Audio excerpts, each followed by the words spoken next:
Howdy folks, Kaylee Earthberry here, and it is my first time using a selfie stick, so bear with me. But here in front of us is Sambuccus, or elderberry. These are what the leaves look like, and this elderberry I gave to my mom as a gift. I'm on her land right now in Scappoose. Gave it to her about, like 8 years ago, and it's just taken off. She has to cut it back like crazy every year just so it doesn't take over things. And so this guy will get real big, and she's already harvested the berries, which look like this.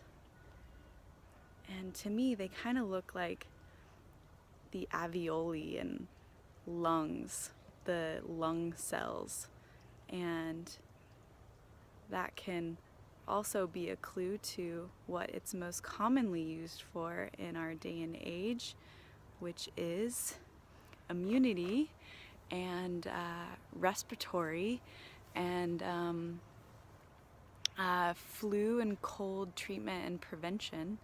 And one of the common medicines you may see out there on the market containing Sambuccus is these, the elderberry zinc lozenges, which are really nice for if you are coming down with a little sniffle and you don't want it to get full blown. You can take these lozenges or your own homemade syrup of elderberry.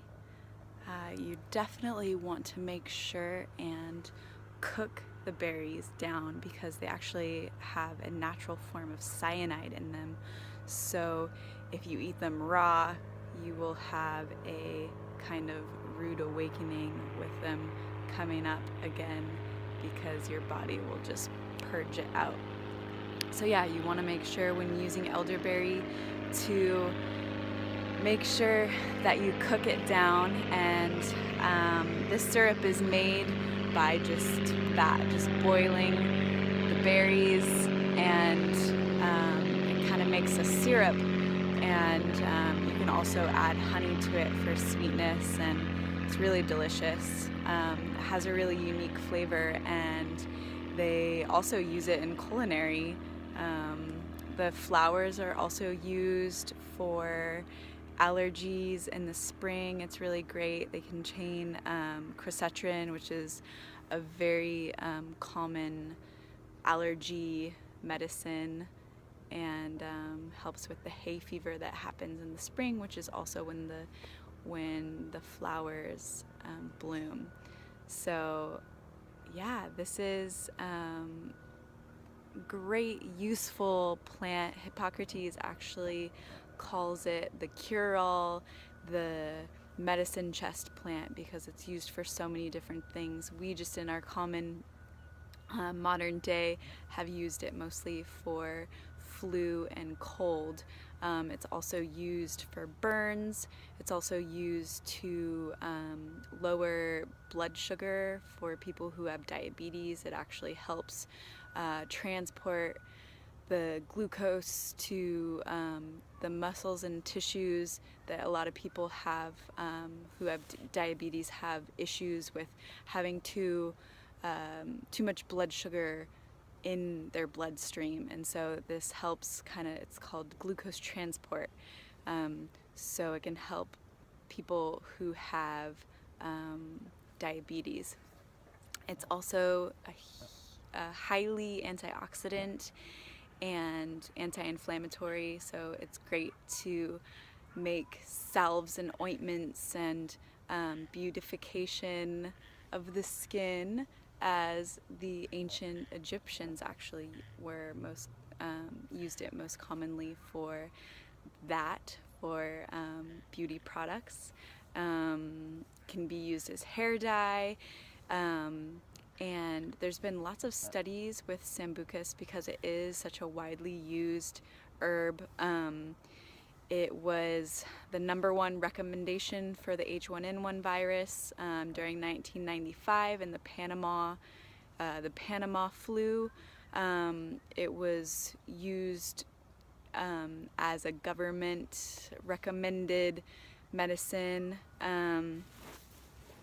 It's also a natural laxative and diuretic, and it has been proven, and this is probably why we use it most commonly for colds in our society. It's been proven to shorten the duration of a cold for 4 days before any other remedy.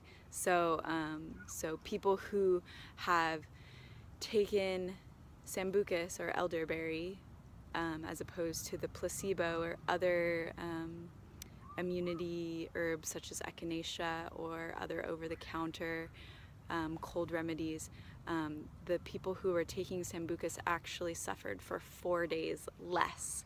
They got over their cold 4 days earlier. So this is an amazing plant to have in your medicine cabinet. Make a syrup, make a tincture. Don't use it unless you have cooked it down, so don't just throw it in your smoothie.